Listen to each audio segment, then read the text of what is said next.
Dad, they're planning to kill you. Every executive at the polished oak table froze.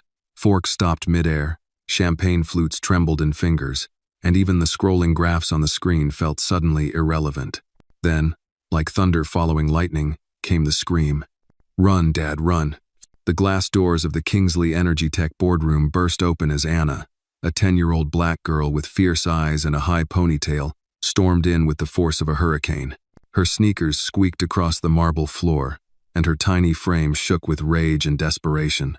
Jonathan Kingsley, 65 years old, founder and CEO of the trillion-dollar energy empire, turned slowly, stunned.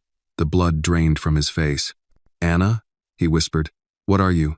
But she didn't let him finish. "You have to get out. They're doing it now. They're going to take you out tonight, he is," she shouted, pointing directly at Graham Wells, his long-trusted assistant. The room exploded into motion. Chairs scraped backward. Confused murmurs filled the space like rising smoke. The tension was no longer just awkward, it was explosive. Anna turned her finger like a loaded gun on the others. "Mr. Delaney, stop looking so smug. I heard you on the call. You said, 'Let the old man fall. We'll clean up the ashes.' And you, Miss Rhodes, you passed the folder with the forged documents. I saw you. I have it on camera. All of you think you're safe because you're rich and white and quiet." Security moved. Two men in suits appeared at the doorway, stepping toward her.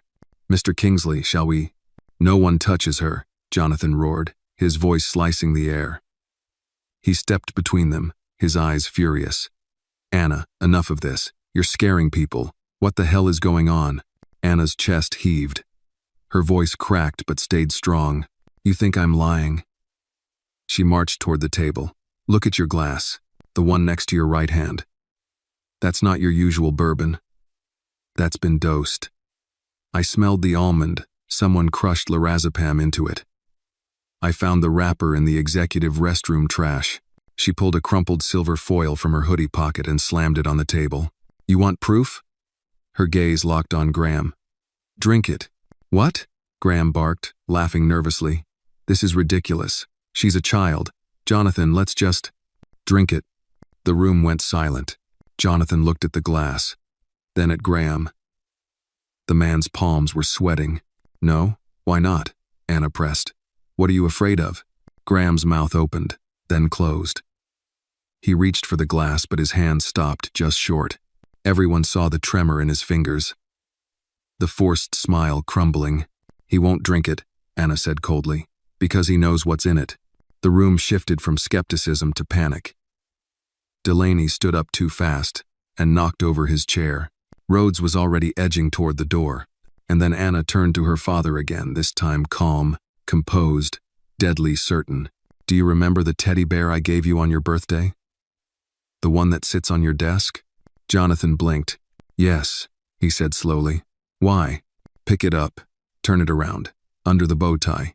His hands moved like they didn't belong to him.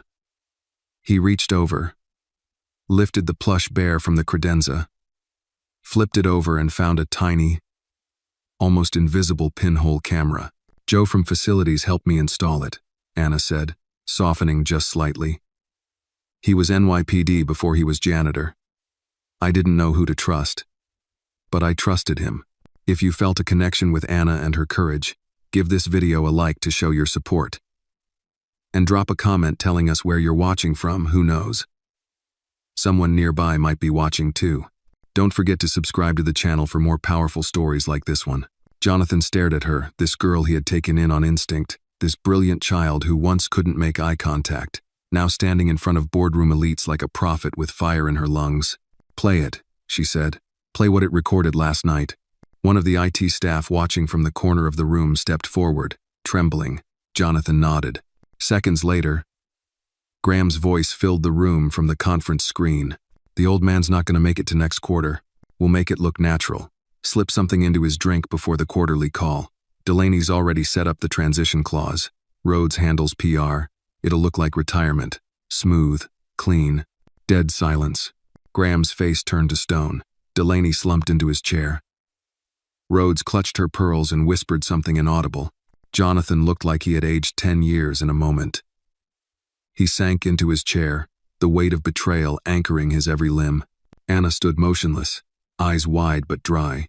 Finally, Jonathan whispered, "How long have you known?" "I didn't know everything," she said. "I just knew something was wrong, and no one was listening." He looked at her, then at the shattered illusions around him. He reached out, pulled her close. "You were listening when it mattered." And then his voice changed. "Security." "Yes, Mr. Kingsley?" one of the guards answered, stepping forward. "Seal this room. No one leaves. Lock every exit." "No." "Yes, sir." "And call the police," he said, eyes still on Graham. Right now, no one in the room moved, but every heart pounded like a war drum. Because justice, real, raw, and unflinching, had just entered the building. And it came with the voice of a little girl. The metallic click of the boardroom doors locking echoed like a shot through the marble hallways of Kingsley Tower. The security guards moved swiftly, stationing themselves at each exit. The board members sat frozen, their carefully cultivated images collapsing under the weight of exposure. For once, their money couldn't buy them a way out. Jonathan Kingsley remained in his chair, arms crossed, his gaze fixed on Graham. The assistant's jaw was clenched, sweat beading across his brow. Gone was the polished calm, the quiet authority he had worn like a second skin for over 2 decades. Now, he looked like a man who knew his world was unraveling. Anna sat beside her father, hands still folded in her lap, eyes steady. She had not cried. Not when security tried to remove her, not when her father raised his voice, not even when the recording played. There was something about her silence collected, unyielding, that unnerved the entire room more than shouting ever could. "You bugged my office?" Graham's voice finally broke through, low and hoarse. "I protected my family," Jonathan answered coldly. "Something you clearly had no interest in doing." The man's mouth twitched, but he said nothing. A guard entered the room, holding a phone. "NYPD is en route, Mr. Kingsley. ETA. 8 minutes. "Good," Jonathan said, nodding. "Until then, no one leaves. No one speaks to anyone. Not their assistants. Not their attorneys. Not their PR teams. You all sit still and breathe in your own betrayal." Rhodes whimpered softly. Delaney rubbed his temples, whispering something about needing heart medication. Jonathan stood, his body moving like it had carried weight for too long. "Anna," he said, his tone softening. "Come with me." She hesitated. "It's okay," he added gently. "Just to my office. We can talk." She stood, her steps small and cautious, following her father through the heavy doors. Once outside the boardroom, the noise faded to a muted hum behind steel and glass. The hallways were quiet, almost eerily so. They walked side by side down the corridor, the click of his shoes and the soft scuff of her sneakers falling into rhythm. In his office, Jonathan closed the door behind them and turned to face her. "I owe you more than an apology," he said. She didn't respond immediately, just glanced around the room. Her eyes paused on the teddy bear she had gifted him months ago. It sat back in place, almost innocent now that its secret was exposed. "I didn't know who to trust," she said finally. "Even you." That hit harder than the accusation. Jonathan sat down slowly on the edge of his leather couch. "You were right, not to. I wasn't trying to spy. I kept hearing things. Conversations that stopped when I entered the room. People staring. I thought maybe I was paranoid at first." Jonathan nodded slowly. "You weren't. They said you wouldn't live to see the next board meeting. I thought maybe they were joking at first. But then I saw Delaney's memo in the printer queue dated 3 days from now, signed by him as acting CEO. And then the water thing happened." "The drink," Jonathan murmured. "I tested the wrapper with Joe's help. We looked up the chemical residue on his old police equipment. It matched prescription tranquilizers." Jonathan leaned forward, elbows on his knees, staring at the carpet. "Joe, you mentioned him earlier. He used to be nifty, worked narcotics. Said he owed you something from way back.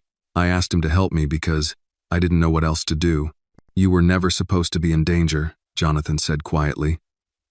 "I brought you into this life to give you safety." "I don't need safety," Anna replied, her voice firm. "I need truth, and I need you alive." That shook something in him. The room blurred slightly. His breath caught. "Do you regret it?"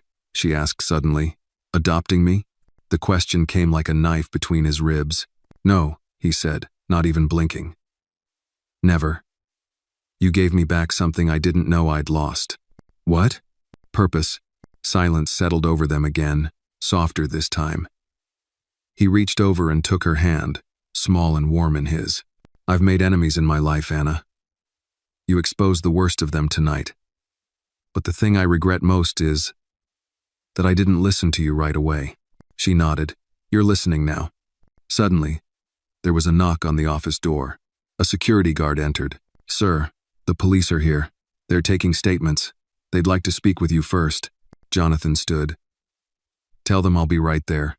As the guard nodded and left, Jonathan turned back to Anna. "You don't have to come out there again. You've done enough." "I want to stay." "Why?"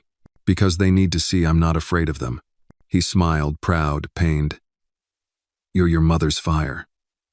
Whoever she was. Anna's eyes flickered. She had never asked about her biological parents, but tonight, maybe for the first time, she understood that family wasn't built on blood. It was built on choice, on love, and on standing in the storm for each other. "Come on," Jonathan said, straightening his shoulders. "Let's go finish what you started." They walked back to the boardroom together, not as billionaire and adopted child, not as boss and disruptor, but as something stronger, as a father and daughter bonded by truth. And outside, in the heart of Manhattan, sirens began to rise, echoing off the glass towers, justice rushing up the elevator. The glass doors of the boardroom stood open now, no longer the guarded threshold of power they had been just an hour earlier. Inside, the atmosphere had shifted from arrogance to paralysis. Uniformed NYPD officers moved deliberately between chairs and documents, their calm efficiency slicing through the pretension like a scalpel. Anna entered first, walking just ahead of Jonathan. Her chin was high, her stride firm, though her fingers trembled slightly at her sides. Jonathan watched her, awed by the contrast. A child in size, a storm in presence. Detective Marissa Doyle, mid-52nd, salt and pepper curls and a steel-trap stare, turned as they approached. She extended her hand to Jonathan. "Mr. Kingsley, we've secured the room. Everyone's being interviewed separately." "Good," he said, his voice even but tight. "Anna stays with me." Doyle gave Anna a quick glance. "Is this the girl who brought forward the evidence?" "Yes," Jonathan replied, "and she's the reason I'm standing here right now." Doyle nodded once, her gaze softening for just a second. "Then she's not just staying. She's a key witness." Inside the boardroom, Delaney sat hunched in his seat, looking far smaller than he had earlier. Rhodes kept her arms folded, lips pursed like she was still trying to control the narrative. And Graham Wells sat motionless, eyes unfocused, jaw set like he'd braced for collapse. Doyle's partner, Officer Reggie Simmons, stepped forward with a folder. "Preliminary check confirms the voice in the recording matches Graham Wells. We'll need full access to company servers to corroborate email trails and call logs." "You'll have it," Jonathan said without hesitation. Anna stood beside him, silent but watchful. Doyle turned to her. "Anna, can you tell me how you got access to the Bear camera feed?" "I installed it myself. Wired it into the backup power supply on the desk. The footage backs up to a cloud account I created. I have the login." Jonathan blinked. "You did all that yourself?" "I read," she said simply. "A lot." Doyle raised an eyebrow. "You should consider working for us when you're older." Anna didn't answer, but the corner of her mouth twitched a brief, reluctant smile. Then she looked at Graham. "I used to think you were just cold," she said quietly. "But now I see you were calculating. You smiled at him every day knowing what you planned." Graham didn't respond. His gaze was on the floor. "You held my backpack once when I dropped it," Anna continued. "You told me you liked the pins I'd put on it. Did you mean that? Or were you just rehearsing how to pretend you cared?" Jonathan put a hand gently on her shoulder. Doyle stepped in. "Mr. Wells, for the record, you have the right to remain silent." "Anything you say, I know my rights," he interrupted, voice raspy. "And I want my lawyer." "You'll get one," she replied, "but you'll be leaving with us." Two officers approached, and as they moved to cuff Graham, he finally looked at Jonathan. "I built this company with you," he said. 23 years. I gave you everything, and then you tried to take everything from me," Jonathan said, his voice steel, "including my life." They were going to force a merger. You were in the way. You're old, Jonathan. They were going to oust you anyway, so you thought you'd help them speed it up? I thought I deserved the legacy. I thought if I played it right, I could shape the company's future. Jonathan stepped closer. You would have buried it in betrayal. They took Graham away. As the door clicked behind them, the room let out a long breath, like it had been holding itself together on the edge of collapse. Jonathan turned back to the remaining board members. "The rest of you," he said coldly, "will face your own audits, both legal and ethical. I've already initiated a full independent investigation. If you knew and said nothing, your silence is complicity." Delaney opened his mouth to argue but thought better of it. Rhodes just lowered her eyes. Jonathan turned to Doyle. "Thank you, Detective. Whatever resources you need, my team will provide. I want no shadows left behind." As the officers began collecting evidence and escorting witnesses out, Jonathan looked at Anna again. She was staring at the empty chair where Graham had sat. "He used to give me mints," she said I reminded him of his niece. Jonathan kneeled beside her. "People wear masks, Anna. Some so convincing, they fool even themselves. But you saw past it. You held the line." She looked at him, eyes suddenly glassy. "I was so scared." "I know," he said softly, "and I didn't listen fast enough. You did when it counted." Outside, the hallway was lined with employees staring in shock and whispers. Rumors had already started their wildfire crawl. But in that moment, with his hand on Anna's shoulder, Jonathan didn't care. He looked down at her. "Come home. Let's just go home." As they walked out of the boardroom, cameras flashing behind distant corners, a quiet calm fell between them. Not the silence of tension but of survival, of trust rebuilt in the fire. Down in the lobby, people stepped aside to let them through. Not because he was the billionaire, but because she was the child who saved him. The elevator opened.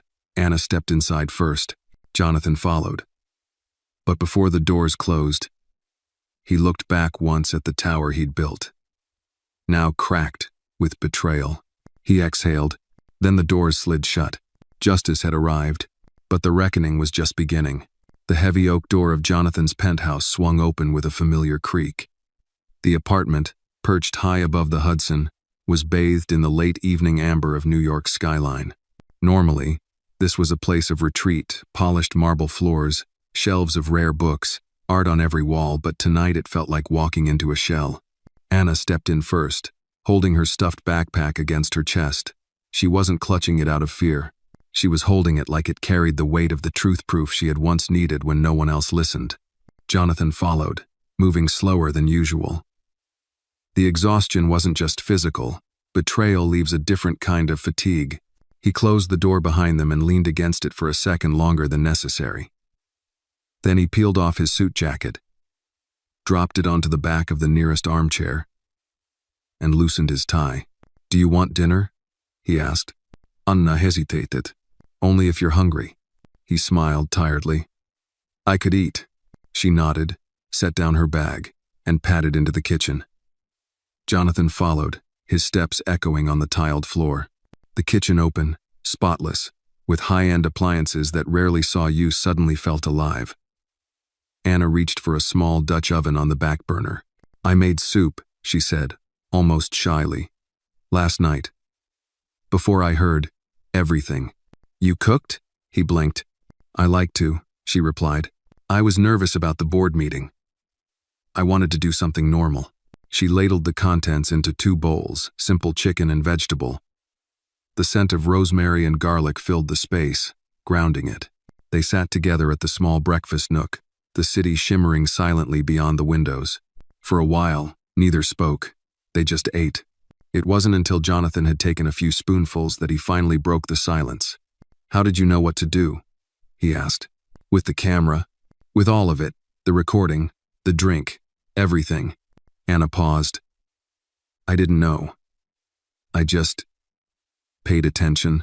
She stirred her soup. People think kids don't notice, but we see everything. I saw the way Mr. Wells looked at your chair when you weren't in it.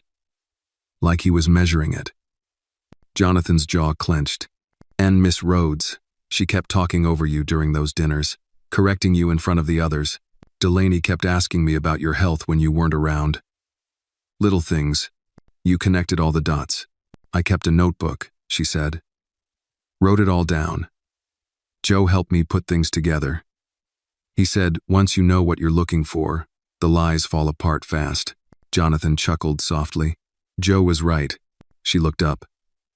Do you think I did something wrong?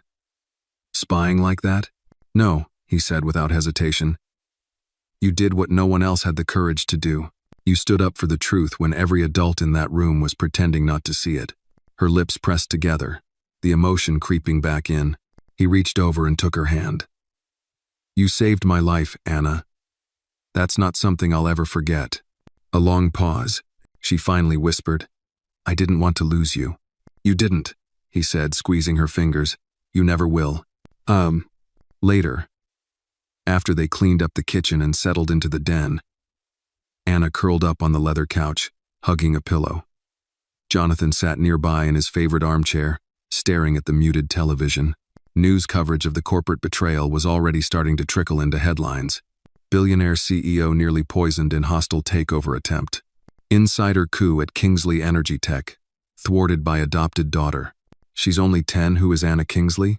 Jonathan shook his head. They're going to come for you now, he said softly. Reporters. Blogs. People trying to spin your story. Anna didn't look worried. I don't care if they talk. As long as you know the truth. I do, he said. But I want you protected. I'll hire private security. You don't have to treat me like I'm glass. You're not glass, he said. You're iron. But even iron can be attacked. She gave a tiny nod, understanding more than her age should allow. Outside, the sky deepened into navy. The city lights flickered like constellations fallen to earth. Jonathan stood and crossed the room to the far corner, where a statue stood on a pedestal, an abstract marble piece titled, Justice in Motion. He had always admired it. The balance. The motion, the rawness of the lines. But now, looking at it, he saw something else. He gripped the edge and tipped it over. The crash echoed through the room like thunder. Anna flinched, then stared at him, wide-eyed. I bought that piece because it reminded me of how I built this company, he said. But it was a lie. He looked at the shards across the floor. Justice isn't balanced. It's not quiet. It's not poised on a marble pedestal. He turned to her. Justice is loud, messy, carried by girls with backpacks and hearts too big for their bodies. Anna didn't speak. But she stood, walked over, and wrapped her arms around his waist. I like that version better anyway, she said into his chest. He held her close, his eyes burning. For the first time in years, Jonathan Kingsley, man of logic, empires, and skyscrapers, allowed himself to feel something more than strategy. Have felt grateful. Tomorrow would bring lawyers, headlines, and chaos. But tonight, in this penthouse, there was peace, and a new kind of power being born, built not from profit, but from truth, from soup and surveillance, from a child who refused to be quiet, from Anna, his daughter, his storm, his savior. Morning light spilled through the tall windows of the Kingsley penthouse, casting golden stripes across the floor. The city below stirred awake taxi horns, the distant wail of sirens, the rhythm of a metropolis too busy to pause. But inside, a rare quiet lingered. Jonathan stood in the kitchen, sipping coffee from a plain white mug. He looked smaller somehow, wearing jeans and a simple button-down shirt, no tie, no armor of boardroom power. On the island counter beside him sat a stack of newspapers, each splashed with his name and Anna's face. The girl who stopped a coup. From orphan to heroine. Who is Anna Kingsley? He flipped one over with a sigh. Sensationalism always found its teeth in a crisis. Anna entered barefoot, her oversized hoodie brushing the backs of her knees. Her hair was still slightly tousled from sleep, but her eyes were sharp. They spelled my name wrong, she muttered, grabbing an apple. Jonathan chuckled. You're already critiquing the media. That didn't take long. She smirked but didn't look up. What happens now? He leaned against the counter. The interim board has called for an emergency meeting today. They want answers. Investors are nervous. Legal teams are circling. Are they going to try and blame you for what happened? Jonathan raised his eyebrows. That's the irony, isn't it? I was the target. And yet somehow, I'll still have to defend myself. Anna took a bite of her apple and chewed slowly. Do I need to come? No, he said, pausing. But if you want to, I'd like that. She glanced up at him, then nodded once. Okay. Later that morning, the Kingsley Energy Tech crisis room normally reserved for natural disaster responses or emergency outages buzzed with tension. Executives, legal advisors, shareholder representatives, and media liaisons filled the space. But all eyes shifted when Jonathan entered, and even more so when Anna walked in beside him. She wore a dark green blazer over her hoodie and jeans. It didn't match, but it didn't have to. She wasn't there to impress them. She was there because she belonged. Let's begin, said Lisa Morano, the interim board chair.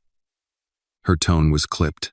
Mr. Kingsley, we've reviewed the footage provided by your internal systems, and the voice analysis confirms Mr. Wells's identity. We're stunned. Jonathan nodded once. So was I. Do you believe any other board members were actively involved in the plot? He looked around the room, letting the silence stretch.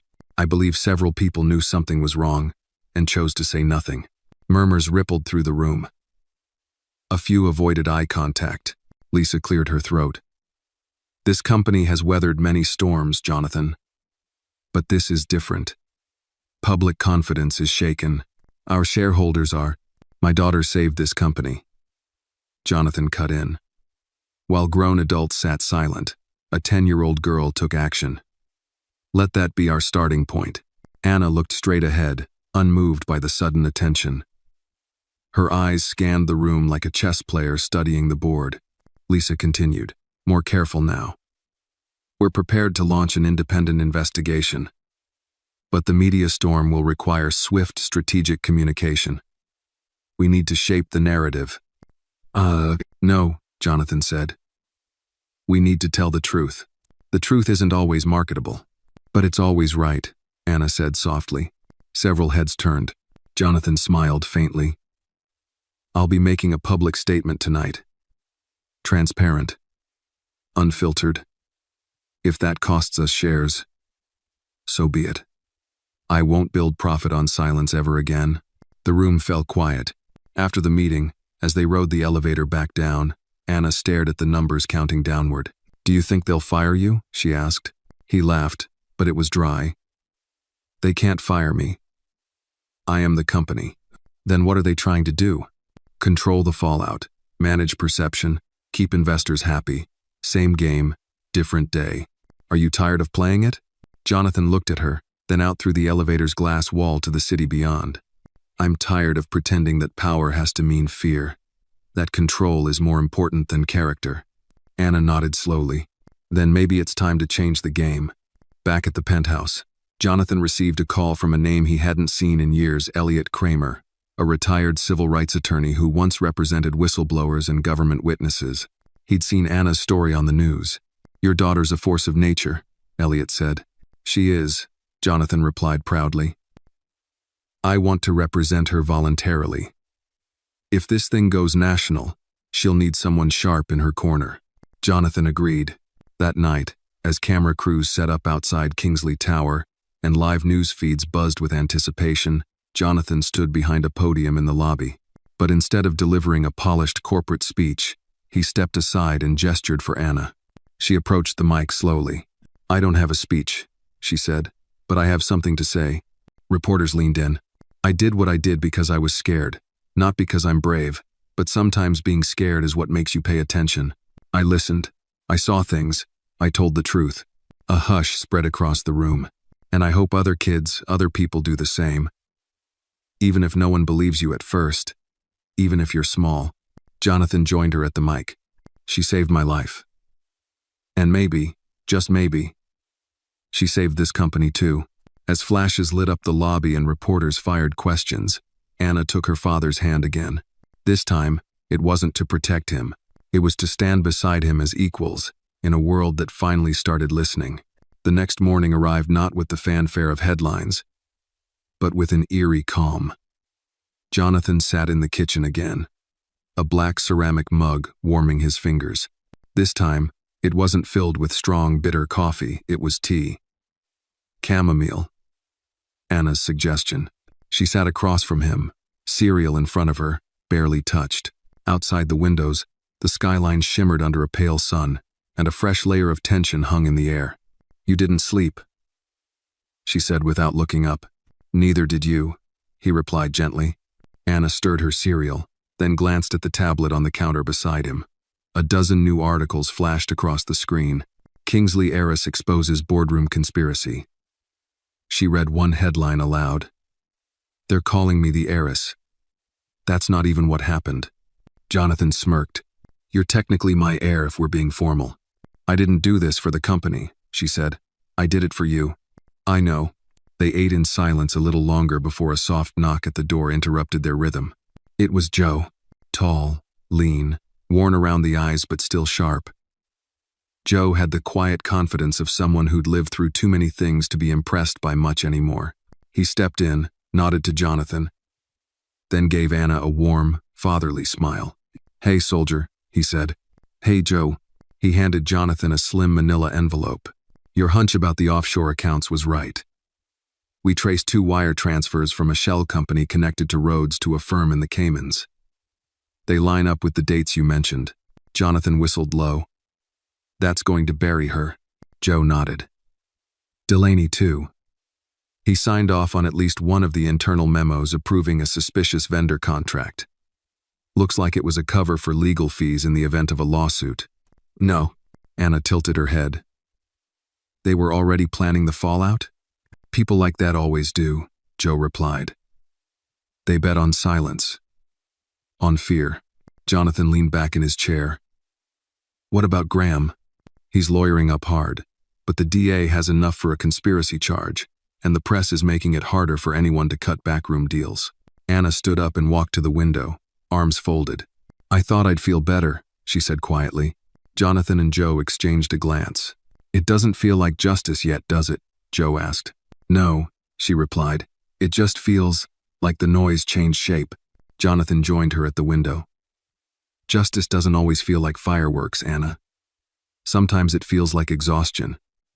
Like standing up straight when your legs shake." She nodded. A few hours later, Jonathan took Anna with him to the company headquarters, not through the underground entrance or the private elevator, but right through the front lobby. The security guards straightened as they entered. Receptionists paused mid-call. The man once known for precision and formality now walked in with a 10-year-old girl in sneakers and braids, hand in hand. In the 47th floor executive conference room, several mid-level managers and legal consultants were waiting. The room buzzed with urgency. "Mr. Kingsley," said Nora Pham, his newly promoted chief of legal affairs, "we've completed the initial review. The files Anna uncovered triggered a cascade. Other employees are coming forward now. Whistleblowers, assistants, even a few junior partners." "Good," he said. "Let the truth pour in." "And," Nora hesitated, then looked toward Anna. "There's a request from a reporter at The Atlantic. They want an interview." "With her." Jonathan stiffened. Anna looked up. "Do I have to?" "No," Jonathan said firmly. "Not unless you want to. I don't mind talking. I just don't want to become the girl who exposed them. Like that's the only thing I ever did." "You'll be whatever you decide to be," he said. "Not what the world names you." That night, Jonathan and Anna returned home to find a package waiting at the penthouse door. It was small, wrapped in brown paper with no return address. Inside, a single item, a wooden puzzle box. Anna examined it for a long moment before opening it. Inside was a note, handwritten in tight, even script. "You've made enemies. Careful whom you trust next." Beneath the note, a chess piece, a black queen. Jonathan went still. He picked up the piece and studied it. "Someone's playing games. Or warning us," Anna said. He looked at her. Do you recognize the handwriting? She shook her head. He pulled out his phone. We'll have Joe run forensics. Fingerprints, ink type, everything. Anna turned the chess piece over in her hand. Why a queen, she asked. Jonathan stared at her for a long time. Because the queen is the most powerful piece on the board. And she just declared herself. For the rest of the evening, tension sat between them like a third presence. Even the silence buzzed. But Anna never flinched. She kept the chess piece on her nightstand that night, not as a threat, but as a reminder. The game wasn't over. It had only just begun. Rain slid down the floor-to-ceiling windows of Kingsley Tower, turning the city into a blurred mosaic of brake lights and reflections. Inside the CEO's office, a tense stillness replaced the usual controlled elegance. Anna sat cross-legged on the leather sofa, a legal pad on her lap, sketching absent-mindedly. She wasn't drawing flowers or clouds. She was drawing floor plans, rooms, corners, exits. Jonathan stood at his desk, reading the preliminary forensic report Joe had dropped off that morning. No fingerprints on the puzzle box. The ink matched a rare European brand. The chess piece was hand-carved, not mass-produced. Whoever had sent the warning knew exactly what message they were crafting and how to erase their trail. Anna broke the silence. What if it's someone inside the company again? Jonathan didn't look up. We're scrubbing every level. HR's running background checks, and Joe's team is cross-referencing vendor contracts with private intel groups. We'll find the leak. Anna set her pad down.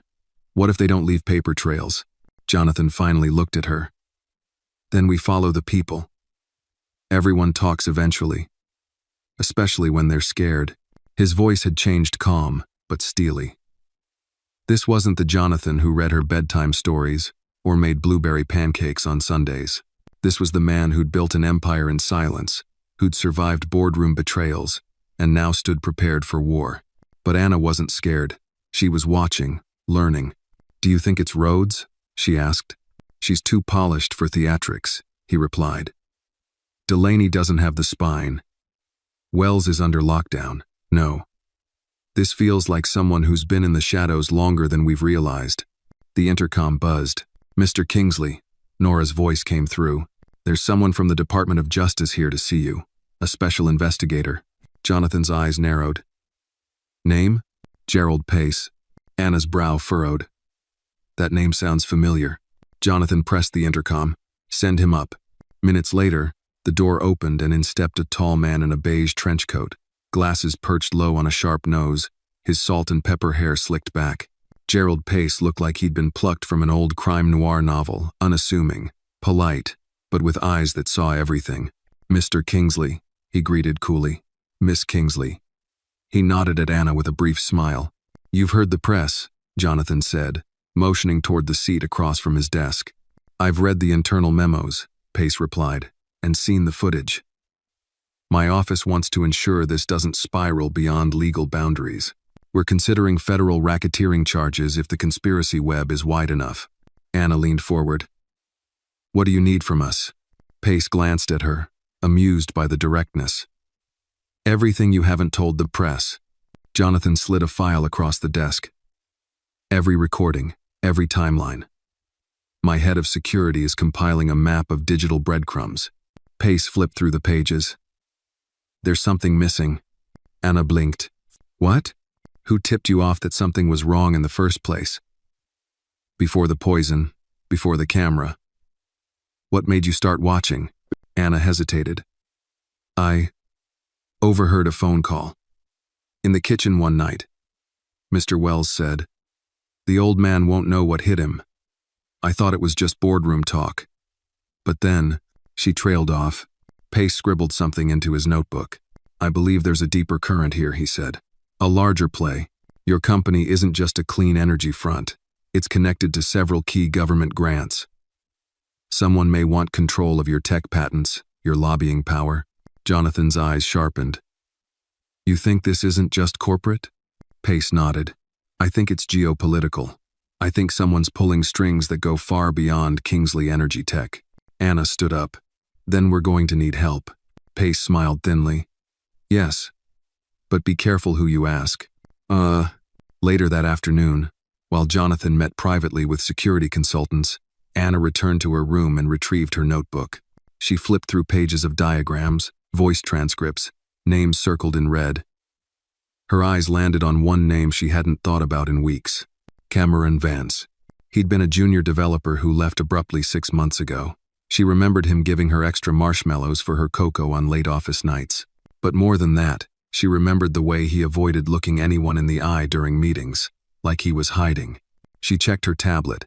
Nothing recent on his socials. His company email had been deactivated, but a comment buried in an old internal message thread caught her attention. Some games are rigged from the start. Best to fold and walk away. She narrowed her eyes. In the hallway, she heard her father's voice. He was on the phone, pacing. His tone was tense. I don't care what the buyout clause says. If they're laundering funds through my name, I want the FBI crawling through their servers. Anna closed her notebook. Cameron Vance might have walked away. But maybe, just maybe, he had more to say. That night, Anna sent an encrypted message through a secure app Joe had taught her to use.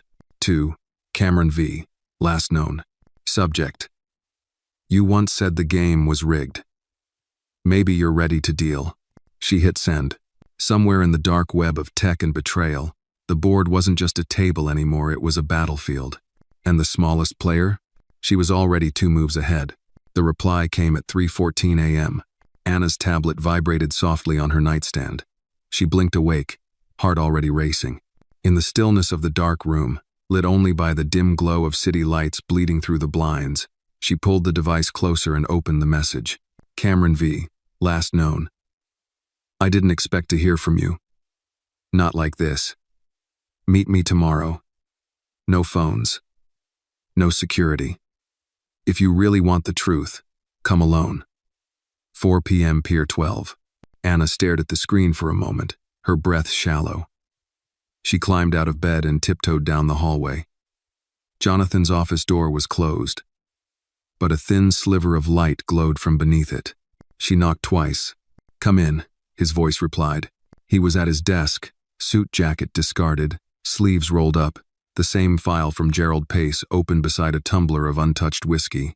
I got a message, Anna said, stepping inside. From Cameron Vance. Jonathan looked up sharply. That was fast. He wants to meet. Tomorrow. Alone. He stood.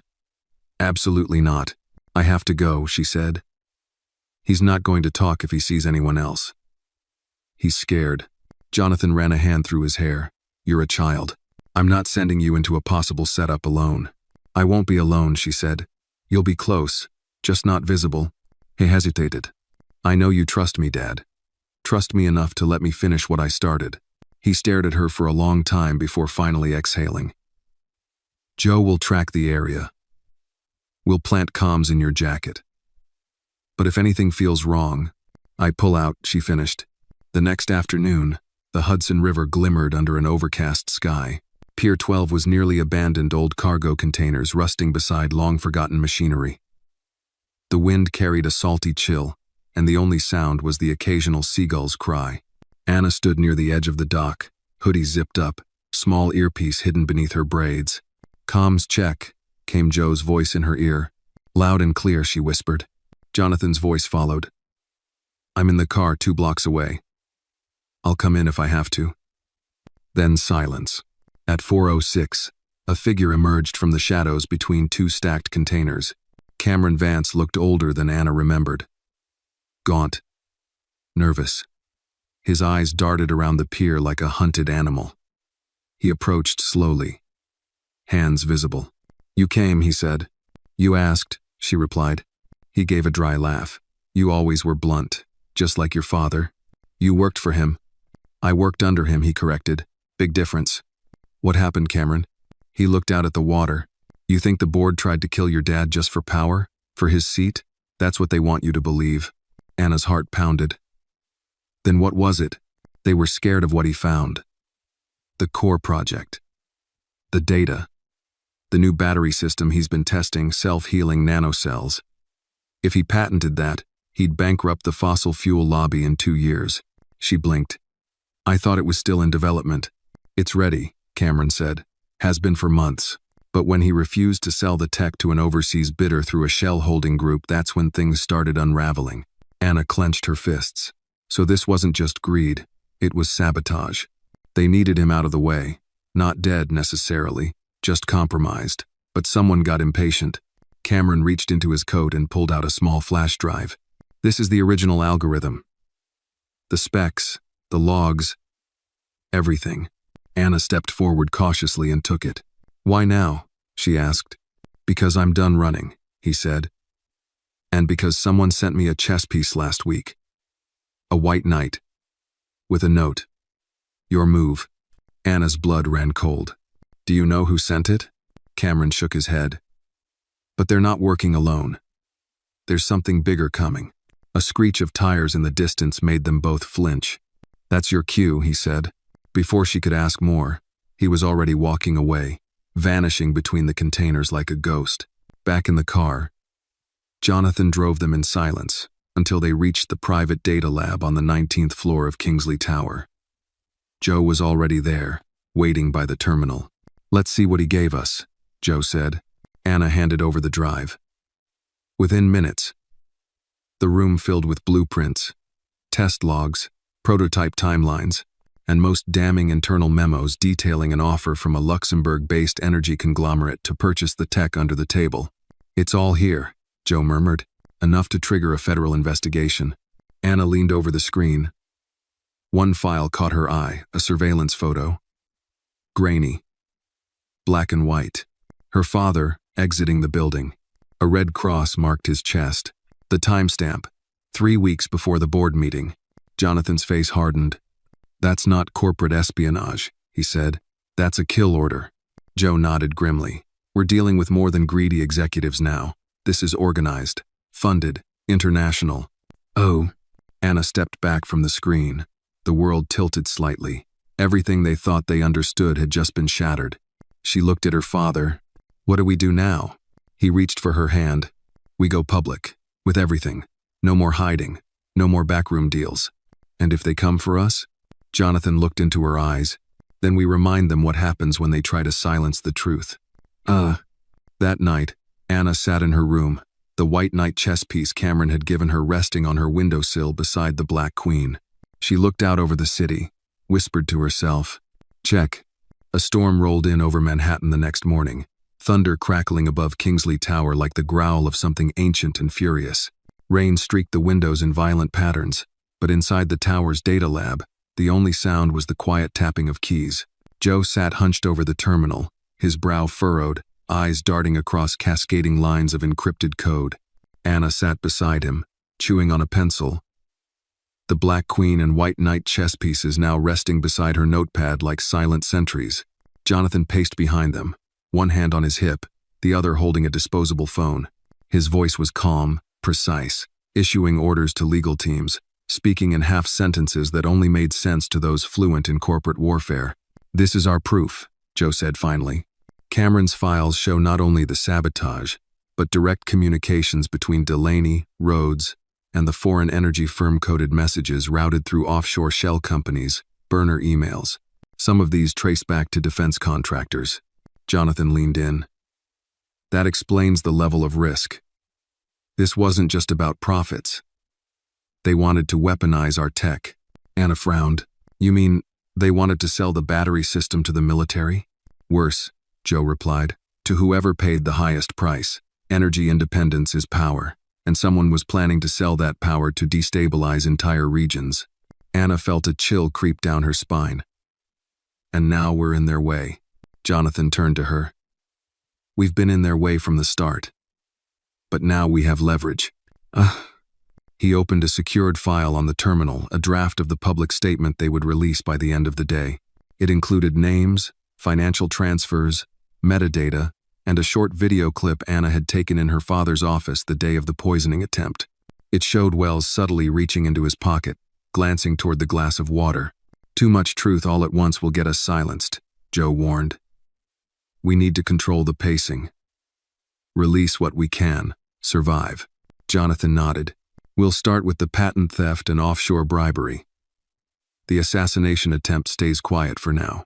Anna shook her head. Why protect them? We're not protecting them, Jonathan said. We're building the trap. Let them deny it publicly, then we drop the final proof.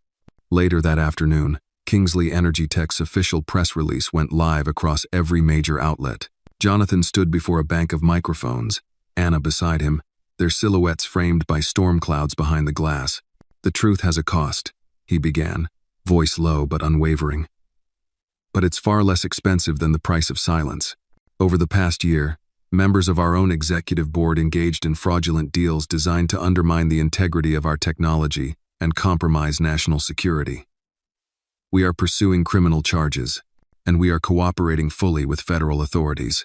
Anna said nothing, but the camera lingered on her, a girl with braids, solemn eyes, and the weight of a nation's secrets in her silence. The backlash was immediate. Within an hour, Kingsley Tower's servers were hit with coordinated cyber attacks 10 times in 3 hours. Email systems went dark. Internal communications scrambled. Joe and his security team scrambled to isolate the breach and reroute backup systems. They're trying to shut us down before the second release, Joe growled, sweat beading on his forehead. I've never seen this level of aggression. This isn't just hackers, it's a digital strike team.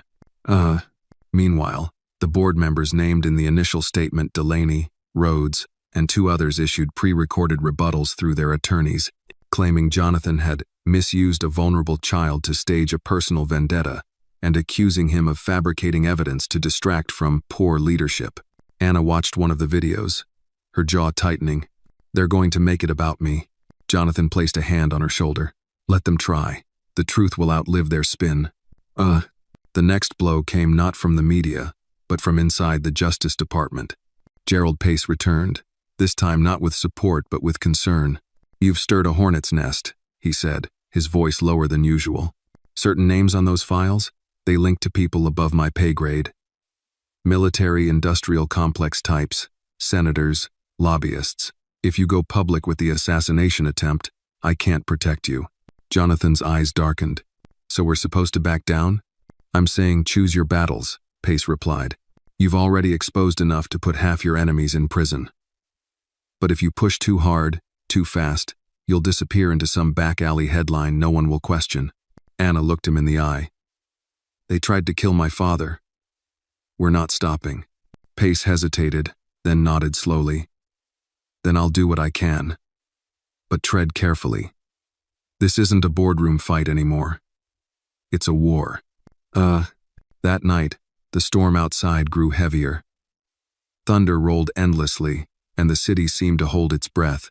Anna sat on the balcony, legs curled beneath her, both chess pieces in her lap.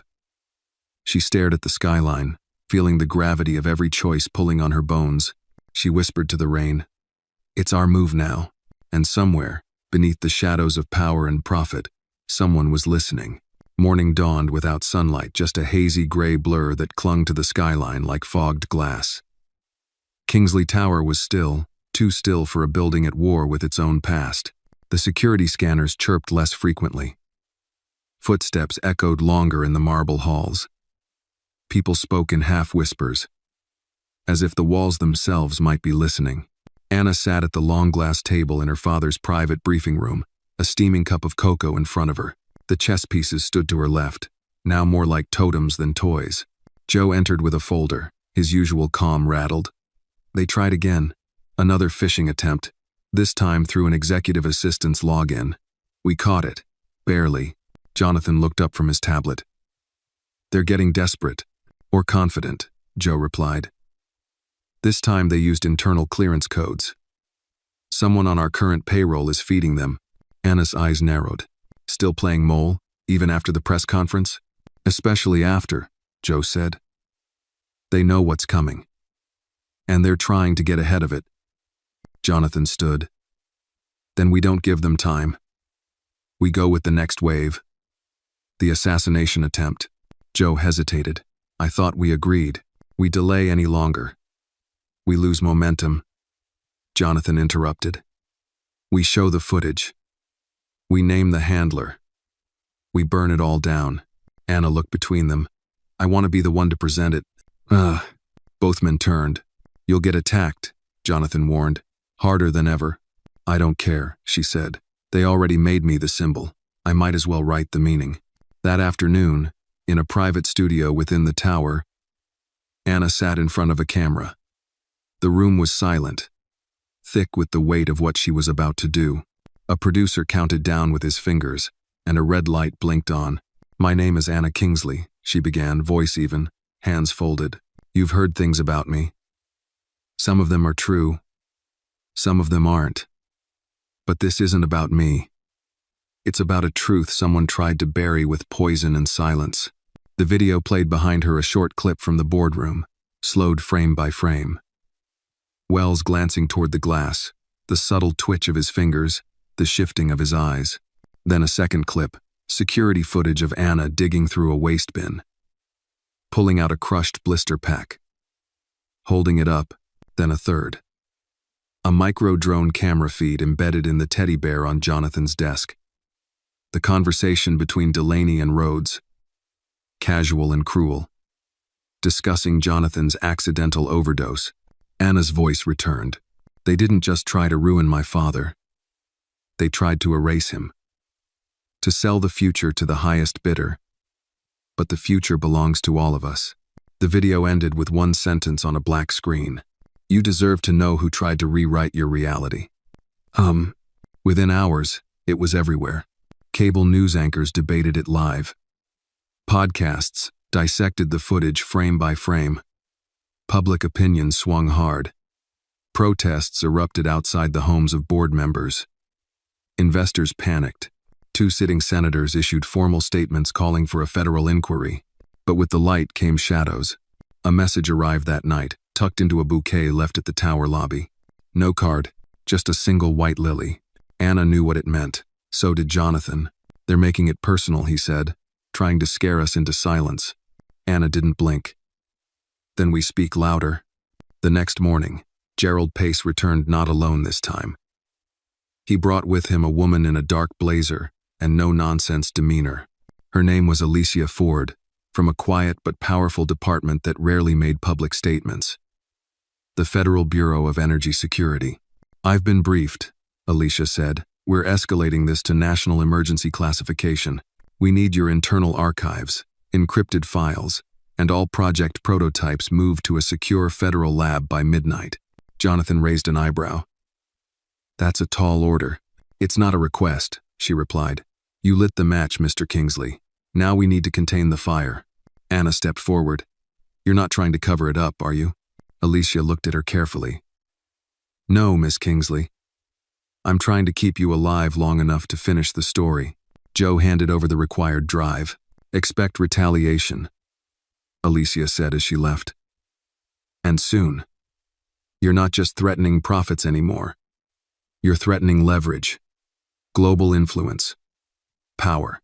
That night, Jonathan took Anna to the rooftop. It was cold. The wind carried rain that hadn't yet fallen. Below them, the city pulsed and breathed like a sleeping animal. "I never wanted this for you," he said. "I built everything to protect you, not to drag you into it." "I know," she said, "but maybe I was born for this. Not to build walls, but to break through them." He looked at her, and for the first time in weeks, his eyes glistened. "You remind me of your mother," he said. Anna smiled softly. She'd have burned the whole boardroom down by now. They laughed quietly, the kind of laugh that only comes when fear and love sit at the same table. Below, in the night, unknown figures moved, and somewhere in the silence, someone watched the Red Queen rise. It started with a blackout. At precisely 2:17 a.m., Kingsley Tower went dark. Not just the lights, but the backup systems, the internal servers, the security grid. Emergency power flickered once, then failed. Outside, the city glowed faintly under a bruised sky, but inside the tower, it was as if the world had stopped breathing. Anna woke in a cold sweat. The silence was unnatural. She grabbed her flashlight and crept into the hallway. Down the corridor, red emergency strobes blinked like dying stars. From her earpiece, Joe's voice crackled through static. "Anna, stay put. We're under coordinated attack. This isn't just cyber. This is physical." Her pulse spiked. "Where's my dad?" "He's safe," but we've lost comms with the security floor. I need you to get to the vault room. Now. Anna ran.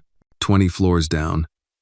The vault room housed duplicates of every file they'd prepared, every prototype design, every physical trace of the core project. Joe had prepared it weeks ago, just in case. Now that insurance policy was their last lifeline. As Anna reached the service elevator, a figure stepped into her path, tall, clad in black, visor down, weapon drawn. For a frozen moment, neither moved. Then she threw the flashlight. It struck the figure's shoulder. He stumbled. She darted past, slamming the emergency override on the elevator. The doors began to close, agonizingly slow. The man lunged, but too late. She descended in silence, heart pounding. When the elevator opened, she was alone until Joe emerged from the shadows, armed, sweating, eyes wild. "You okay?" he asked. She nodded. "How many are there?" "Too many for comfort," he said. They breached through the loading dock. "Whoever they are, they're not here to negotiate." Anna followed him down the corridor. They reached the vault, thick steel, biometric lock. Joe pressed his thumb, then a retinal scan. The door opened with a hiss. Inside, the air was colder. The room was lined with servers, fireproof cabinets, and a reinforced wall safe. Anna crossed to the far corner and grabbed the secure case, a slim black brief the size of a laptop. It contained the final failsafe, a portable drive with the entire core project, plus recordings, whistleblower testimonies, and the data trail linking their enemies to foreign operatives. She handed it to Joe. "Get this to Agent Ford. No matter what happens." He stared at her. "You're coming too." "No," she said. "I'm going to find my dad. They'll be after him." Joe hesitated, then handed her a slim GPS tag. "If anything goes wrong, press this. I'll find you." She ran again. Meanwhile, Jonathan was in the top floor safe room, watching the tower through infrared cameras. Alicia Ford stood beside him, gun holstered, eyes scanning code on a secured tablet. "They're inside your system," she said, moving faster than I expected. Jonathan narrowed his eyes. "Who are they working for?" She shook her head. "That's the terrifying part. No flags, no markers, no call signs. They're ghosts." Just then, the screen flickered. One by one, the camera feeds went dark. Alicia stepped away. "We need to move." But before they could exit, the lights in the room died. And from the vents above, smoke began to pour. Jonathan grabbed his phone. "Anna, where are you?" She was 2 floors down, ducking behind a marble pillar as 2 black-clad intruders stalked the hallway. She pressed the GPS button, whispered, "I'm close," and held her breath as the men passed. Then she ran again. By the time she reached the executive floor, the smoke was thicker. Alarms blaring. The door to the safe room was ajar. She burst in. Her father was on the floor, coughing violently. Alicia was trying to lift him. Anna didn't wait. She helped haul him up, threw his arm over her shoulder. "We have to get to the elevator," she gasped. Alicia nodded, led the way. They moved fast. Every hallway now a maze of flickering lights and choking smoke. But as they reached the stairwell, another figure appeared, gun raised. It was Rhodes. She looked different now, stripped of the boardroom polish. Her expression was hard, primal. Her hand didn't tremble. "You should have stayed quiet, Jonathan," she said. "We had a plan." Jonathan coughed, eyes fierce. "You were willing to sell the world to murderers, and you were naive enough to think the truth would save you," she snapped. "Step aside, Anna." Anna stood in front of him. "Number," Rhodes sneered. "You don't understand the game." Anna reached into her pocket, pulled out the white knight chess piece, held it up like a shield. "This game isn't yours anymore." A shot rang out, but not from Rhodes. Alicia fired first. Rhodes fell, groaning, guns skidding across the floor. Anna didn't look away. She stepped over Rhodes, helped her father into the stairwell. By the time they reached the ground floor, federal agents were flooding the lobby, guns drawn, barking orders. Joe was already there, handing over the brief to a suited officer. Outside, The city was waking up to a new world. Jonathan collapsed into a stretcher. Anna held his hand. "It's over," she whispered. He looked at her, eyes glassy but proud. "No," he rasped. "It's just begun." And somewhere, in a bunker lit by monitors and maps, someone watched their every move and began to plan the next play. The hospital smelled of antiseptic and sterile linens. Machines beeped steadily around Jonathan's bed, a rhythm that echoed Anna's heartbeat as she sat beside him. Fingers wrapped around his pale hand, the bandages on his arm, the bruises blooming beneath his collar, each mark was a story of the night they'd survived. Outside the private room, federal agents stood guard. The world knew now about the poisoning, the sabotage, the attempted cover-up. News anchors called it the Kingsley coup. Public opinion shifted like a tide, and those who had once whispered behind closed doors were now shouting on courthouse steps. But Anna knew the storm hadn't passed. Not yet. Joe entered quietly, nodding at the nurse before leaning against the wall. His shirt was untucked, his face hollowed from lack of sleep. "I got a partial trace," he said, "from the rooftop signal we intercepted last night. The one triggered right after Rhodes went down." Anna's eyes met his. "And?" "It didn't come from the tower. It came from across the river, Jersey side, abandoned telecom relay station." She stood. "Let's go." Joe blinked. "You're kidding. We can't wait for them to regroup," she said. "Every second we sit, they move." Joe sighed, then offered her his phone. Alicia left instructions. "She'll meet us there in 1 hour. Bring nothing traceable." Anna leaned over and kissed her father's forehead. "I'll be back," she whispered. "We're finishing this." The drive to Jersey was quiet. The skyline receded behind them like a closing chapter, gray and bruised by the scars of conflict. Joe's SUV took back roads, winding through industrial ruins and graffiti-stained warehouses until they reached the relay station. The building looked dead. Rust ate at its frame. Antennas jutted out like broken bones. Alicia was already there, leaning against a black sedan, dressed in plain jeans and a field jacket. She held a small device in her hand, scanning the area. "Motion detectors are offline," she said without looking up, "but the signal pinged this place an hour after your broadcast. Someone used it as a relay, possibly to contact international assets." Anna stepped forward. "What are we looking for?" "Proof they're still moving," Alicia said. "Dates, routes, anything we can intercept." They entered together, Anna, Joe, and Alicia, flashlights slicing through the dark. Inside, the walls were lined with derelict servers and torn cabling. But deeper in the basement, behind a false panel, they found it, a command node, still humming, still warm. Joe's eyes lit up. This isn't just a relay. This was a field command center. He plugged in a portable decryptor. Data streamed onto his tablet, encrypted logs, communication threads, GPS tracking points. Alicia's brow furrowed. "There's a name that keeps popping up, redacted in every file. But whoever it is, they're flagged as the broker." Anna stepped closer. "The one pulling the strings?" "More than that," Alicia murmured. "The one who sells them." Suddenly, Joe stiffened. "Guys, I've got live data. Someone's trying to access the node remotely." Alicia swore. "Cut the connection. Now." Joe yanked the cable, just as a new message appeared on the screen. "Hello, Anna." Her blood froze. "How?" she whispered. The screen blinked again. "Still playing with knights and queens.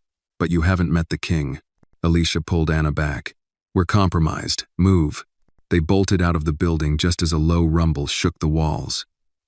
The first explosion hit the west wing, fireballing into the sky. Anna dove behind the sedan as the shockwave punched through the lot. When she looked up, the relay station was a firestorm. Joe staggered to his feet, coughing. "They wiped it, burned everything." Alicia's face was grim. "They were watching us the whole time. Let us in." Then lit the match. Anna stood slowly, fury tightening her jaw. They wanted to send a message. Joe rubbed soot from his face. "Yeah. That they're still in control." "No," Anna said quietly. "That we're getting too close." Back in Manhattan, chaos continued to unravel. News broke that Delaney had disappeared from his penthouse. Federal warrants bounced off empty bank accounts. Entire chains of shell companies collapsed overnight. Someone was cleaning house fast, thorough, ruthless. Anna sat in her father's office, staring at the chessboard. The Black Queen still stood, so did the White Knight. But now a new piece had arrived left on the chair when she returned from Jersey. The King. She picked it up, cold, heavy. There was a note beneath it. Your move. She looked out the window, rain sliding down the glass like ink. Then let's end this game, she whispered. Checkmate's coming. The day after the relay station explosion, Manhattan pulsed with a strange tension. It was as if the city had paused mid-breath, uncertain whether to exhale in relief or brace for impact. Security outside Kingsley Tower had doubled. Federal agents moved in tighter formations. Even the lobby pianist had stopped showing up. Inside the executive conference room, Anna stood before a wall of holographic projections, her eyes moving between flight logs, bank records, and encrypted voice notes. The king piece sat beside her, unmoving but symbolic, a declaration of war. Jonathan, pale but recovering, watched her from a chair in the corner. This is what it's come to, he murmured. You, standing where I once did, planning a counterstrike. Anna didn't turn. I'm not planning revenge, Dad. I'm exposing them. He nodded slowly. That's the only difference that matters. Joe entered, tablet in hand. Got something. That command node we almost lost? I pulled a buried subdirectory. Obscure metadata. Mostly junk, except one string that repeated in multiple files. He tapped, and a name lit up the screen. Wallace Drake. Jonathan straightened. Drake? As in Drake Strategies? Former NSA, Joe said. Turned consultant for corporate intelligence. He's worked with half the Fortune 500 off the books. Anna frowned. Is he the broker? Unlikely, Joe replied. More like the gatekeeper. If there's a puppet master, Drake knows who's holding the strings. Alicia joined them moments later, trench coat still dripping from the downpour outside. She looked at the projection and whistled. Wallace Drake doesn't just hide secrets. He builds them. Fort Knox for shadow players. Anna crossed her arms. So where is he? Montauk, Alicia said. Retired, supposedly. Keeps a compound on a private beach. Surveillance dead zone. Even satellites get scrambled near his estate. Jonathan rubbed his temples. Then he's still in the game. A plan took shape quickly. They wouldn't go through agencies. No subpoenas, no court orders. This had to be clean covert. If they wanted the truth, they had to take it before it disappeared behind another firewall or another explosion. That night, under cover of fog and low tide, Anna, Joe, and Alicia made their way along the rocky shore of Montauk, boots crunching against damp pebbles. Ahead, Drake's compound loomed modern, angular, tucked into cliffs like a crouching beast. Joe disabled the motion sensors. Alicia picked the lock on the back gate. Anna carried only a flash drive and the king chess piece in her coat pocket. Inside, the house was silent. Too silent. No alarms, no dogs. Just the soft hum of hidden machines. They found Drake in a glass-paneled room overlooking the sea. He was sitting in a leather chair, sipping scotch, as if he'd been expecting them. Anna stepped forward. Mr. Drake. He smiled without warmth. You look like your mother. Her fists clenched. Then you know why I'm here. He gestured to the empty seat across from him. I do. And I'm not here to stop you. Joe and Alicia exchanged glances but said nothing. Drake leaned forward. You want names, connections, the why behind the chaos. Anna nodded once. And the king, Drake chuckled. There is no king, Miss Kingsley. Only buyers and sellers. You think it's a game? It's not. It's a marketplace. Then give us the list, she said. We end the marketplace. Drake stared at her for a long moment, then opened a drawer and withdrew a data key. This is everything, he said. Private contracts, political influencers, offshore assets, who paid whom, and who died because of it. Anna took it. Why help us? Because someone's finally willing to play outside the rules, he said. And because my legacy doesn't need more shadows. As they turned to leave, he added one final warning. But understand this, you reveal this, and the world won't cheer. It'll break. People like comfort more than truth. Anna looked back at him. Then let it break. At least it'll be honest. Back in Manhattan, they decrypted the drive in a soundproof bunker beneath the tower. What they found was worse than expected. Named CEOs, senators, foreign dignitaries, lobbyists, contracts for assassinations, blackmail payments, policy manipulation through private intelligence firms. Even internal memos from federal agencies marked eyes only leaked to buyers for leverage. Joe looked pale. This is treason. On a global scale, Alicia whispered. This is why they kept killing. Because if this ever saw daylight, Anna closed the file, then it will see daylight, and not as a press release, as a trial. Jonathan watched her, pride and fear mingling in his eyes. You've gone further than I ever did, he said. And you're still standing. Not for long, Anna replied. They'll come harder now. He nodded. Then we stand together. The Kingsleys, once hunted, now hunted back. And the final war for truth was only days away. The courtroom was packed. Not with judges or jurors yet, but with anticipation. Reporters crowded the gallery, cameras trained on the defense table, and every pew held stakeholders from across the globe: investors, activists, lobbyists who had been splintered by the revelations. Anna sat front row, legs swinging mildly, white knight and black queen chess pieces pressed into her palms. Her father sat beside her, recovery slow but present, his eyes still faint. They were the unexpected witnesses, the spark in a blaze of institutional decay. The judge entered, robes whispering across the floor like a promise. Jonathan leaned close to Anna as the formalities began. Remember, truth isn't loud, but it echoes, he said softly. She nodded, shoulders squared. When the gavel dropped, the first to be called was Wallace Drake. He walked in as cool as ever, head held, dossier in hand. No theatrics, just facts. He began recounting the architecture of corruption, how deals were brokered behind closed doors using his intelligence network, how they manipulated energy policy, government contracts, even security directives. Drake's testimony alone would plant seeds of systemic reformation. And as he spoke, shockwaves pulsed through the courtroom. Next came Gerald Pace from the DOJ and Alicia Ford representing the Bureau of Energy Security. Their voices, measured and calm, guided the court through the forensic terror, shell accounts, secret disappearances, digital purges, and threats of violence. When Rhodes and Delaney were escorted in, prosecutors played the boardroom footage, the poisoning attempt, the password files, the assault at the pier. The room went silent.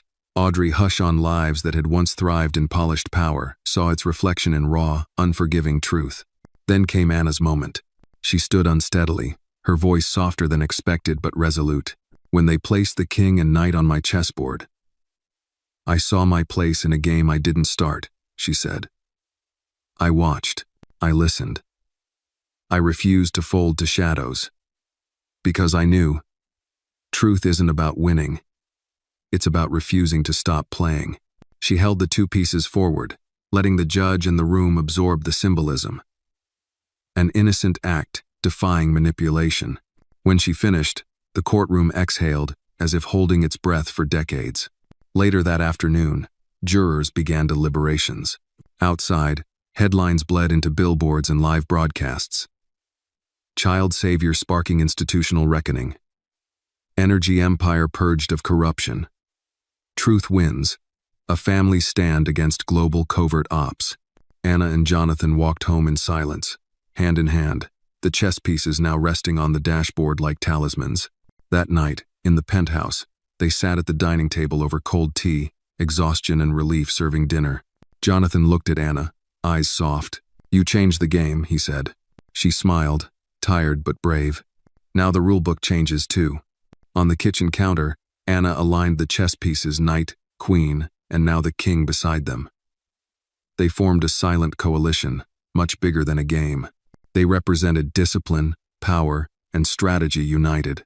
From a small girl in braided ponytails to a symbol of truth amid towering greed, Anna's journey had become legend, not because she overcame, but because she refused to cower. The next dawn would bring verdicts. But tonight, the board was reset, and the future had become something worth fighting for. The verdict arrived like a distant thunderclap gavel, striking silence into an already tense courtroom. Jonathan, seated next to Anna, exhaled slowly as the bailiff rang the bell.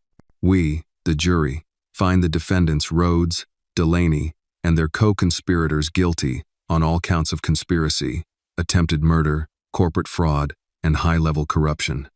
Anna closed her eyes, her breath trembling as relief washed over her. The courtroom erupted into a subdued roar, reporters flashing cameras, attorneys embracing, and finally, Jonathan slipping an arm around his daughter. Outside, the world reacted fast. News tickers scrolled headlines. Kingsley daughter wins historic verdict. Empire cleansed, justice prevails. Child warrior inspires national ethics movement. Talk shows declared Anna the new moral compass for an era starving for integrity. Back in her father's office, Anna sat with a whiteboard full of names, former conspirators, exposed participants, now cycling through FBI indictments and resignations. The chessboard on the table had grown crowded, the queen and knight still poised in defiance, now joined by the king. Jonathan watched her, amazement and pride warring on his face. "You did more than win," he said quietly. "You showed people that courage isn't reserved for heroes in history books. It comes from the quiet refusal to stay silent." Anna leaned back, gaze steady. "This isn't the end," she said. "We've shut down one network, but the structures that let it grow are still out there." The next few weeks, they diverted every resource into rebuilding their company's integrity and helping draft legal reforms to prevent future abuses. They testified before congressional hearings. They partnered with advocacy groups. And amid it all, Anna's quiet influence grew. She spoke at ethics conferences, served youth programs, and started mentoring girls from underrepresented communities. One afternoon, as she walked through the restored Kingsley Energy Tech lobby that now bore through glass portraits of whistleblowers and fair play, she bumped into Joe. He handed her a small cardboard box. Inside was the Black Queen chess piece. It had fallen, cracked during the trial's closing moment. She ran her fingers over the fracture. "It's still standing," she said. Joe nodded. "Just needed a little glue." Anna smiled, feeling the weight of it in her palm. That night, in the penthouse, Jonathan and Anna stood on the balcony.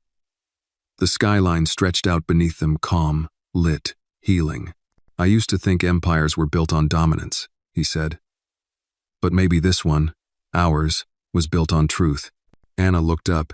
"Let's keep it that way." On the bedside table, the chess pieces stood in formation. Knight, queen, king together for now. Guardians of the balance they'd restored, and of a legacy they'd redefined. At the edge of the city, the world exhaled. And somewhere, new stories of courage were just beginning to form.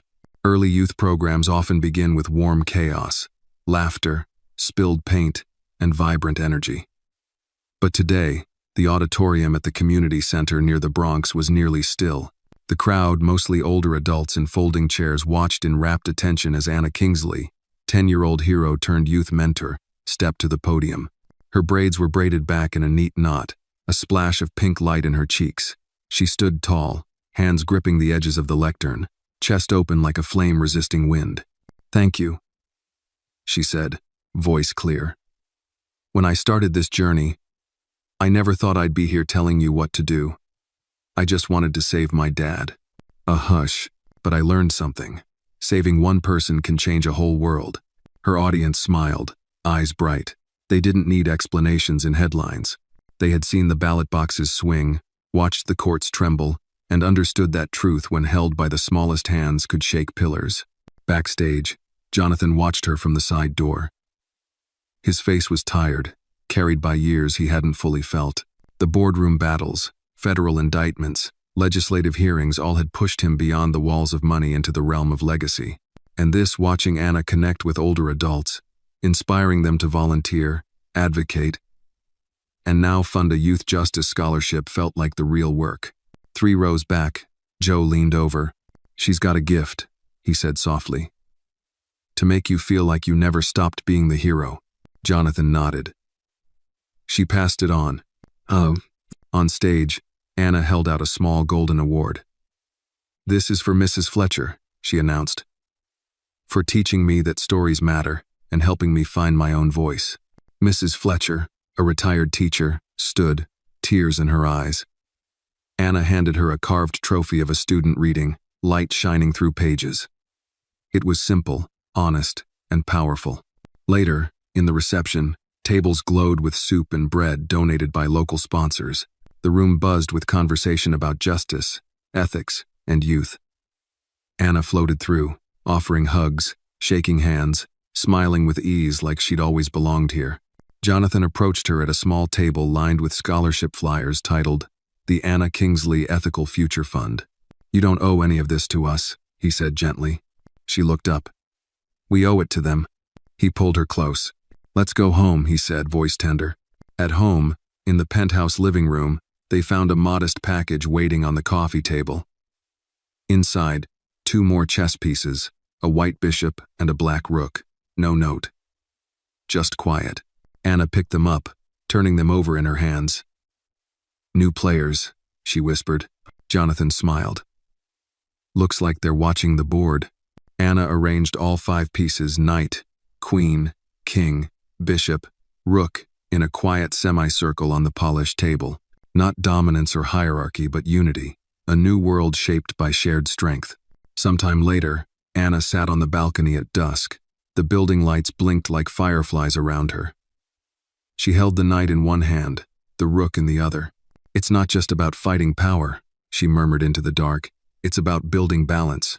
A soft voice answered from behind her. "Balance," Jonathan echoed. "That's how we become stronger." She turned, smiling. He joined her, and together they watched the city breathe quiet, healing, evolving. And in that gentle silence, the board had only just begun to rewrite itself. The early morning sun scattered through the penthouse window, painting the room in soft strokes of gold.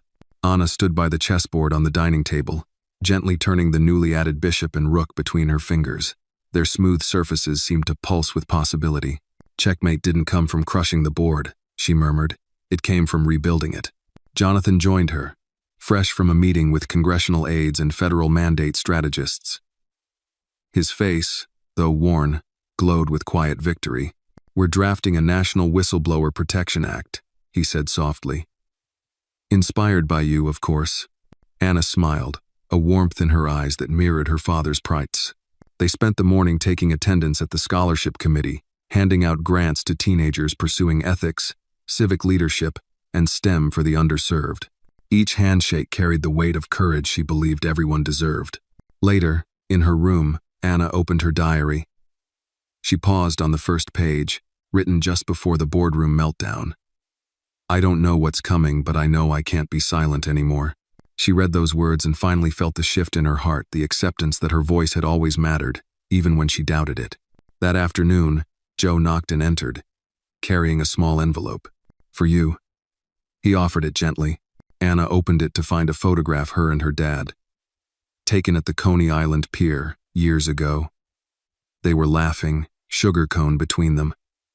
On the back, typed in neat letters, "Never forget how far you've come." Tears sprang to her eyes. "That was from your mom," Joe said quietly. "She kept copies in her files. She'd always laugh about how you made her sea salt ice cream cone melt faster than anyone she'd ever seen." Anna's smile trembled. "I wish I'd met her." "They're not memories lost," he said. "You carry her." That evening, the penthouse glowed with warmth. Jonathan and Anna cooked a simple dinner, pasta, garlic, a sprinkle of Parmesan. Music played softly in the background. For years, high-level decisions and cold corporate strategies had filled these rooms. Now, there was laughter, sauce, and the smell of fresh basil. After dinner, they moved to the balcony. The city stretched out below, humming in harmony. Anna held the chess pieces, knight, queen, king, bishop, rook, stroking them thoughtfully. "Do we keep playing?" she asked. Jonathan took her hand. "Only if the board is fair now." They lowered the pieces gently back into place. Below, a neighbor called goodnight. Anna turned and waved. smiling wide as only 10-year-olds can. Inside, they settled into the living room. Jonathan reached over for her hand. "You taught me more than I ever learned in boardrooms," he whispered. "You taught me when to surrender to shame, to fear, and when to stand." Anna rested her head against his shoulder. "I learned it from you," she replied softly. "You taught me that legacy isn't built on empires. It's built on trust." They sat in silence, the city lights flickering like a promise. Somewhere, the world was waking to a new day, and in that quiet, healed space, the board remained intact, not for power, but for the truth. Together, they had reset the pieces, and together, they would play a new game, one guided by justice, heart, and hope. Sunlight filtered gently through the curtains of the penthouse bedroom. For the first time in weeks, the day didn't arrive with alarms, threats, or urgency. It just arrived. Anna stretched under the soft warmth, the memory of last night's peace lingering like a lullaby. She rose, wandered to the window, and looked out over the city. Below, the streets hummed with normal life again, cafes filling, children walking to school, people heading to work. The world had steadied itself around her, and she felt the weight of that peace in her chest. In the living room, Jonathan was already awake. He stood by the kitchen island, holding 2 steaming mugs. He turned when he saw her. Near him, on the chessboard, stood the knight, queen, king, bishop, and rook, the family's new council of truth. "Good morning," he said simply, voice warm. She accepted the mug and nodded. They sipped hot chocolate in silence before she spoke. "We did it," she said, not proudly, but gently. "We changed something." Jonathan's eyes shone. "You did it." Later that morning, they reviewed the final charts and press clippings. Legal reforms passed, whistleblower protections enacted, scholarship applications flooding their inbox. Youth voices were rising. The seeds Anna had sown were sprouting. Anna checked her watch and grinned. "Let's go out." She changed into jeans and a favorite hoodie. Jonathan slipped into a casual sweater. Hand in hand, they stepped into the elevator and descended into a city that finally felt forgiving. They walked to the nearby park, sunlight dancing through early leaves, laughter spilling from playgrounds, old couples strolling arm in arm. Anna paused at a painted bench. It bore a plaque. "In honesty we trust." Part of a new public art initiative funded by the Kingsley Foundation. She ran her fingers across the letters. "That's ours now," she said. A little boy ran by, dropped his book, and she bent to pick it up. He pressed it back into her hands, shyly. "Thank you." She smiled, straightened. "You're welcome." Jonathan watched her and felt something settle deep beneath his ribs, not relief. Something stronger, pride without pressure, purpose without fear. They found a bench under a sprawling oak and sat, soft breeze staining the afternoon gold. Anna looked down at the chess pieces tucked in her coat pocket, symbols of battles won, but now silent. "Do you think the game's over?" she murmured. He squeezed her hand. "The fights will keep coming, but now, you'll face them from a place of truth, not fear." She looked up at him. "Want to play a final move?" He raised an eyebrow. "Always." She pulled the knight from her pocket and gently set it beside the king. 2 moments, 1 act. The child's courage anchoring the parent's integrity. Around them, life continued, no explosions, no threats. Just the rhythm of ordinary people living honest lives. Anna leaned her head on Jonathan's shoulder. "Dad?" He kissed her head. "Promise me. This time, we always protect each other. No more shadows." He nodded, voice steady. "Always." They sat in that park as the sun warmed them, surrounded by hope that felt quieter, but more enduring than any battle cry. Here, in the soft glow of a new beginning, they closed their story not with fireworks, but with gratitude. And in the hush, the world listened. The story of Anna and Jonathan Kingsley teaches us that true power lies not in wealth or influence, but in courage, integrity, and the willingness to stand up for what is right, even when the odds are overwhelming. Through a child's unwavering sense of justice, we are reminded that change often begins with one voice refusing to be silent. It is a powerful testament to the strength of family, the resilience of truth, and the enduring hope that justice, no matter how delayed, can prevail.